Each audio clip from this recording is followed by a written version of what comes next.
समस्त को स्वागत ओटीटी एक नया भिडियोटी आज आम एमआईएल ओडिया डिस्कशन करवा तार क्वेश्चन किपरि आसी पारे आमे तार डिस्कशन करवा। तो चलतु स्टार्ट करना। देखो प्रथम आपनकर एमआईएल रे पेशे पड़ी थाए 10 मार्क रो, तो सेटा आपण माने इजीली करि परिबे, सेति पई मु सेटा को स्किप कर नउछि। तपर आमे सेटा क्वेश्चन देखिबा। 41 नंबर मु स्टार्ट करूछि। तो देखो क्वेश्चन देछि केउ पद्धति रे पठन शिक्षादान पई उपयुक्त विवेचित हुए नाही। केउ पद्धति पठन शिक्षादान पई उपयुक्त विवेचित हुए नाही, एटा हबो वर्णानुक्रमिक पद्धति। ऑप्शन ए वर्णानुक्रमिक पद्धति। तब जीवा 42 नंबर दुखित यह केउ पद। दुखित हबो आपनकर विशेषण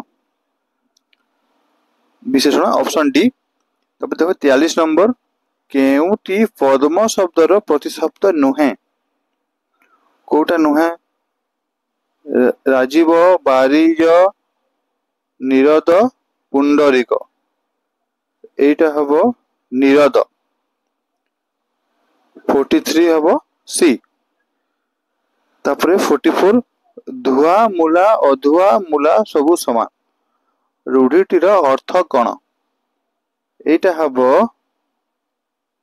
समस्तंकु समान विचार करिबा। धुआ मूला अधुआ मूला सबु समान, तारे समस्तंकु समान विचार करिबा। Option B. तापर 45 ऊपर अछि राइट साइड देखंतो मौखिक साक्षात्कार केउ प्रकार परीक्षण। मौखिक साक्षात्कार कौन? सामना सामनी होता है, ये समन्वय। Option A. तापरे 46 एमंत भूई चाकुंडा बुनिले उठई नहीं। रेखांकित पदटी केउ प्रकार अव्यय। रेखांकित पद कौन? एमंत। एटा हे जिवो सादृश्यात्मक अव्यय। 46 हबो ऑप्शन बी। 47 देखंतु प्रतिकूल शब्द रे केउ अर्थ रे प्रति उपसर्ग व्यवहृत। 47 प्रतिकूल शब्द रे केउ अर्थ रे प्रति उपसर्ग व्यवहृत, एटा हबो ऑप्शन ए विपरीत। 48 अवस्था असंभाळ हेबा अर्थ प्रकाश करुथिबा रूढ़ीटी को चिन्हाओ। एटा कोन हबो?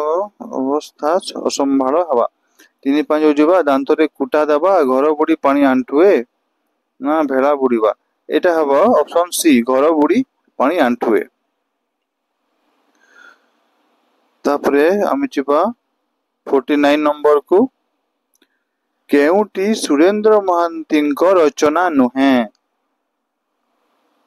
कोटा सुरेंद्र महांतीଙ୍କ रचना नुहे कहिछि। 49 कौन देछि? कालांतर, नीलशैल, दुई सीमांत, हरिजन। ऊपर 3टा से लिखिछंती, हरिजन से लिखि नांती, तो ऑप्शन डी हो राइट आंसर 49 रो। तब 50 नंबर ठीक बनान थिबा शब्द चारिपटे गोल बुलाइबा को कहा जायथिबा प्रश्नटी केउ प्रकार प्रश्न?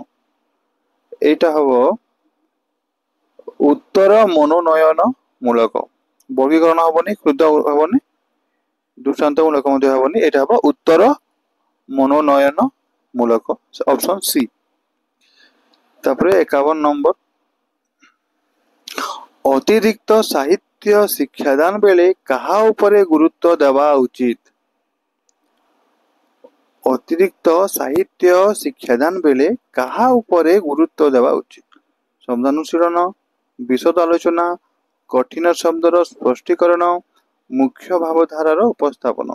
एटा हबो ऑप्शन डी मुख्य भावधारार उपस्थापन। 51 डी। तापर 52 अछि ऊपरे 52 केउटी शब्दटीर शुद्ध रूप। ये चार्टा शब्द लिखाई कोटा शुद्ध एटा हम ऑप्शन सी 52 ऑप्शन सी 53 को जीवा शिशुर केउ दक्षतार पूर्णतम विकास घटाइबा प्रथम कर्तव्य हवा उचित शिशुर केउ दक्षता पूर्णतम विकास घटाइबा प्रथम कर्तव्य तार हब ऑप्शन सी पठन 54 केउटी व्याकरण शिक्षादान उद्देश्य नुहे कोटी व्याकरण शिक्षादान उद्देश्य नुहे पिला माने मनर भावना को शुद्ध भाव रे कहि परिबे एटा राइट कल्पना और चिंता शक्तिर विकास साधन करि परिबे एटा हबनी शब्द गठन और वाक्य गठन कौशल शिक्षा करिवे 54 रो हबो ऑप्शन बी कल्पना और चिंता शक्तिर विकास साधन करि परिबे एबे हमें देखिबा 55 नंबर केउ मूल्यांकन पाठ्यक्रम सहित निबिड़ भाव संपृक्त प्रवीणता परीक्षण पोर्टफोलियो मूल्यांकन समन्वय परीक्षण ना उपलब्धि परीक्षण एटा हबो उपलब्धि परीक्षण ऑप्शन डी तब जीवा 56 षष्ठव शब्दर प्रकृति अप्रय कण एटा हबो ऑप्शन ए सुष्ठु जोग अ ऑप्शन ए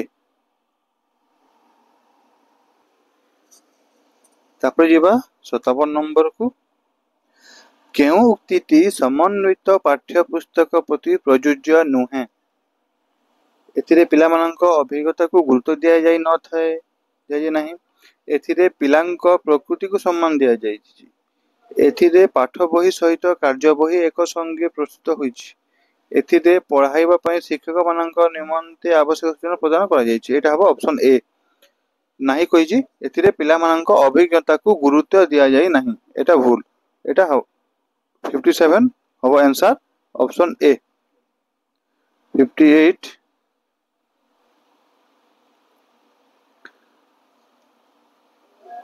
निरापदर विपरीतार्थ बोधक शब्दटी कौन निरापदर कौन हम आपद ऑप्शन ए